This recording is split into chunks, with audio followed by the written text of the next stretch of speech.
I am Reed. I am 27, just an average dude. I've made tons of money mistakes in my 20s, and now I want to share everything I've learned to help you take control of your finances and your life. Alright, so I want to start this video by being real with you. This is probably one of my favorite videos I have ever made, and I genuinely think there is a lot of value in here if you actually sit down and pay attention. And the reason I say that is because I feel like most people out there running around trying to figure out how to build wealth are completely lost. Like they are running around like chickens with their heads cut off, not really knowing where to put their money or how to even think about it. And that's the problem. Everyone wants a quick tip. Everyone wants the magic stock ticker. Everyone wants to know which crypto is going to 100 times next month. But nobody wants to sit down and actually understand how money and value work at a fundamental level. So that's what this video is about. I'm not going to give you the 50-30-20 rule again. You have heard that a million times. I'm not going to tell you to just dump your money into an index fund and hope for the best. I mean, yeah, index funds are great. I invest in them too, but to a deeper way to think about all of this, I want to talk about the mindset. I want to talk about the framework. I want to talk about the way I personally think about building wealth every single day. And there are four main things I always keep in mind. So let's jump in. All right, the first thing, and I know this is going to sound a little basic at first, but trust me, stick with me because this is literally the foundation of everything. It's the concept of inputs and outputs. Now, to explain this, I got to take you back to high school physics for a second.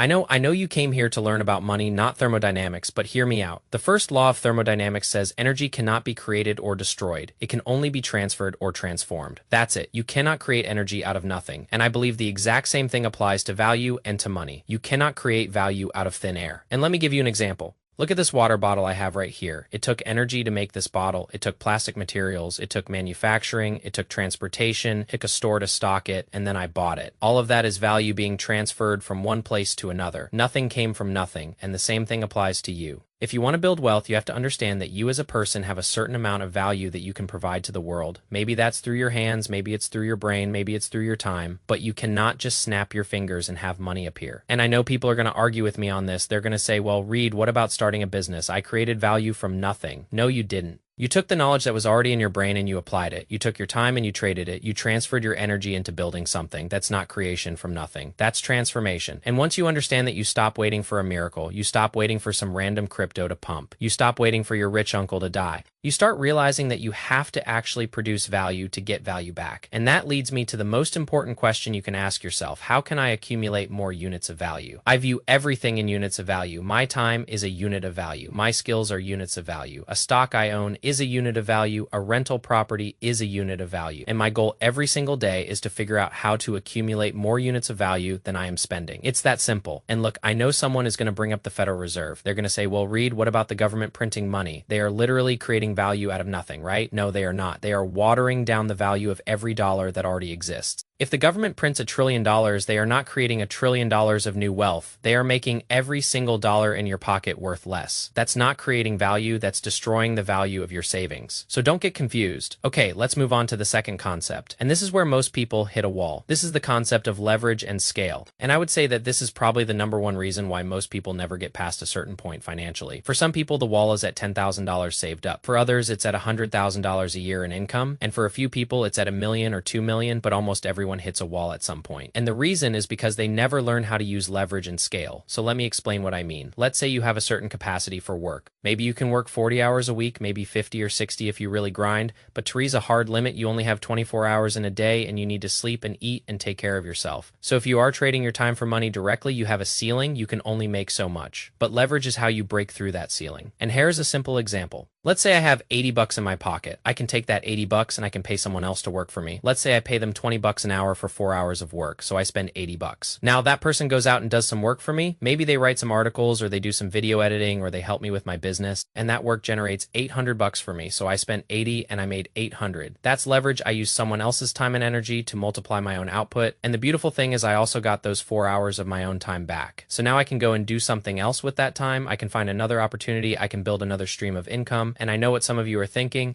You're saying, Reed, that's messed up. You are underpaying that person. They did 800 worth of work and you only paid them 80. And look, I get it. It sounds unfair on the surface, but here's the reality. Every single business in the world operates on this principle. Every company that hires employees is making a spread. If you have a job right now making 50 grand a year, your employer is probably making 100 or 200 grand off of your work. That's just how capitalism works. I am not saying it's morally right or wrong. That's a whole other conversation. But if you want to build wealth, you have to understand how the system actually operates. And the point is not to underpay people. The point is to pay them a fair market rate for their labor and then use the remaining spread to grow and reinvest. And the other key here is that most people struggle with actually delegating. They hire someone and then they micromanage them the whole time. They hover over their shoulder, they spend all the time they saved by worrying about whether the person is doing a good job. That's not leverage. That's just stress with extra steps. You have to actually let go and trust people to do their work. That's the only way scale works. All right, before I move to the third concept, I want to take a quick second to talk about something that fits perfectly with this whole idea of saving time and letting your money work for you. And that's Wealthfront.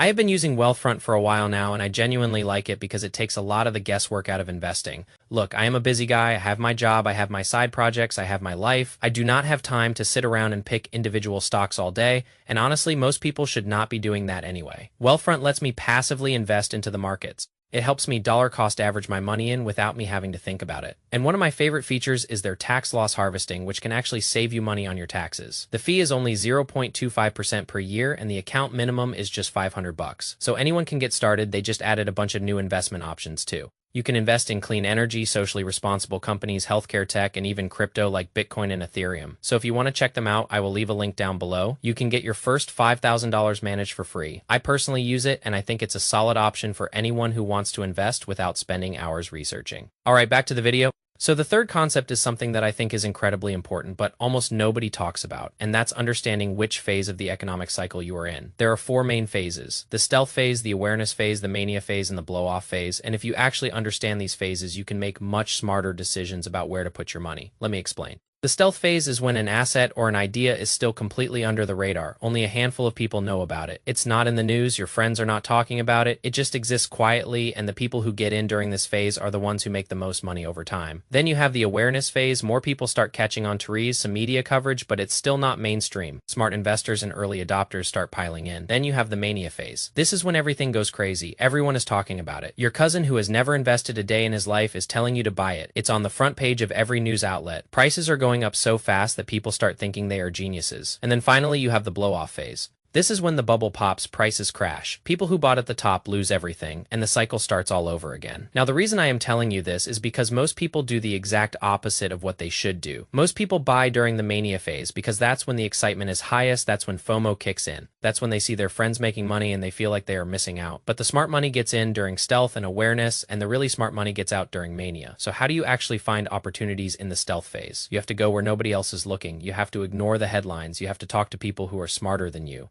You have to make connections with people who are in different industries. You have to ask questions. What are the smartest people in your life excited about? What is still under the radar? What is still boring and unloved? Because by the time you see it on the front page of the Wall Street Journal or CNN, it's already too late. You are already in the mania phase. You are already buying at the top. And I see this happen over and over again. Bitcoin, real estate, NFTs, meme stocks. The pattern is always the same. The early people make money, the late people lose money. And if you want to build real wealth, you have to train yourself to be early. You have to train yourself to be uncomfortable. You have to buy when nobody else wants to buy and sell when everybody else is buying. It's counterintuitive, it's hard, but it's the only way. All right, the fourth and final concept is something I think about literally every single day, and that is opportunity cost. Opportunity cost is basically the value of the next best thing you could be doing with your time or your money, and most people never factor this into their decisions. Let me give you a simple example. Let's say you are trying to decide whether to take the bus or take an Uber to get somewhere. The bus costs $3, but it takes an hour. The Uber costs $20, but it takes 15 minutes. Most people just look at the dollar amount and think, oh, the bus is cheaper, I will save $17. But if your time is worth something, if you value your time at even just 30 or 40 bucks an hour, then taking the Uber is actually the smarter financial decision because you are getting 45 minutes of your life back. And you can use that time to work or learn or rest or do literally anything else that adds value to your life. The same logic applies to bigger decisions. For example, I have thought about investing in rental properties before. I know a lot of people make good money in real estate, but when I sat down and calculated the opportunity cost, I realized it was not worth it for me right now. Finding a good property takes hours of research. Touring properties takes more hours. Building relationships with contractors and property managers takes even more time. And after all that work, I might get a 10 or 12% return. Or I could take that same amount of money, put it into a diversified portfolio of index funds and stocks and bonds and spend maybe a couple hours a year managing it. The return might be a bit lower, but the time saved is massive. And for me at this stage of my lifetime is more valuable than a slightly higher return, so I chose the option that gave me more time. And look, I am not saying real estate is bad. If you have a partner who can handle the operational side, or if you genuinely enjoy the process, then go for it. But you have to be honest with yourself about what your time is worth. You have to calculate the opportunity cost of every decision you make. Because time is the only resource you can never get back. You can lose all your money and make it back. You can fail in a business and start another one, but you cannot get back a single minute of your life. So treat your time like the precious resource that it is. And I want to tie all of this together. The reason I made this video is because I see so many people my age struggling with money and feeling hopeless about their future. And I get it. I have been there. I was the guy with maxed out credit cards and no savings account and no plan. But I turned it around, not because I am special, not because I have a finance degree or a rich dad, but because I started thinking about money differently. I stopped looking for shortcuts. I stopped chasing hype. I started understanding that wealth is built slowly through inputs and outputs, through leverage and scale, through timing and through opportunity cost. And if a normal guy like me can figure it out, then you can too. So take these 4 concepts and apply them to your life. Ask yourself every single day, how can I accumulate more units of value? How can I use leverage to multiply my time?